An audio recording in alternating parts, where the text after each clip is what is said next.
பாராளுமன்ற தேர்தலில் அரசுக்கு எதிராக ஒன்றும் நடந்ததாக கருதவில்லை என்று எம்.எம். எம்எல்ஏ தேர்தல் முடிவுகளை குறித்து கட்சி மாநில கமிட்டி ஆலோசனை நடத்தும். இடுக்கியில் உயர்நீதிமன்றம் கூறியது போல பெரிய அளவில் பூமி பிரச்சனைகளோ கையேற்றங்களோ ஒன்றும் இல்லை என்றும் இதை குறித்து அரசு பரிசோதனை நடத்தும் என்றும் அவர் கூறினார். ഇടുക്കി മണ്ഡലം എല്ലാ മണ്ഡലത്തെയും പറ്റി 20 മണ്ഡലത്തെ പറ്റിയും ഇന്ത്യയിലെ വിശകലനത്തെ പറ്റി എല്ലാം വിശകലനം നടത്തും പാർട്ടി. എന്നിട്ട് നാട്ടുകാരോട് പറയുകയും ചെയ്യും. അതിന് സംസ്ഥാന കമ്മിറ്റി ഒന്നും കൂടിയില്ല, വരുന്നേ ഉള്ളൂ. ഭരണവിരുദ്ധ വികാരമാണെന്നൊന്നും ഞങ്ങൾ കരുതുന്നില്ല. ഇതുവരെ അങ്ങനെ ഒരു കമ്മിറ്റി ഞങ്ങൾ എത്തിയിട്ടില്ല. എത്തിക്കഴിയുമ്പോ പറയാം.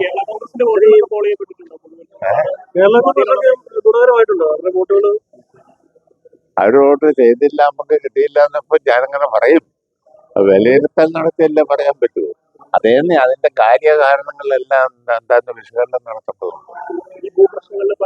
ഈ ഒരു കാര്യം, നിയമസഭാ തെരഞ്ഞെടുപ്പും ലോക്സഭാ തെരഞ്ഞെടുപ്പിന്റെയും ഫലവും വോട്ടിംഗ് സമ്പ്രദായം എല്ലാം രണ്ടാണ്. ഇതിനു മുമ്പ് അത് എന്നും അങ്ങനെ. ഇത്തവണ ഇത് കുറച്ച് കൂടുതൽ ഒന്നും. ഞാൻ ഇടുക്കി ജില്ലയിൽ താമസിക്കുന്ന ആളാ, ഹൈറേഞ്ചിൽ നിയമിക്കുന്ന ആളാ. ഹൈറേഞ്ചിൽ എത്രയോ നൂറ്റാണ്ടായിട്ടുണ്ടാവും ആളുകൾ ജീവിക്കുക. ഇപ്പം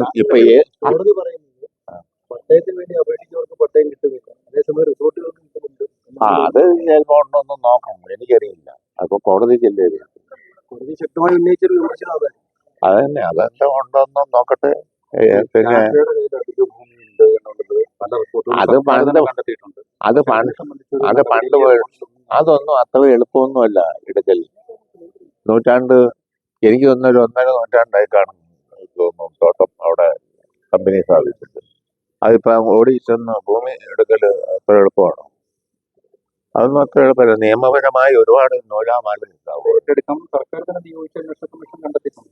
എന്നാ കമ്മീഷൻ കണ്ടെത്തട്ടെ, എടുക്കട്ടെ. ആർക്ക് വരുമോ?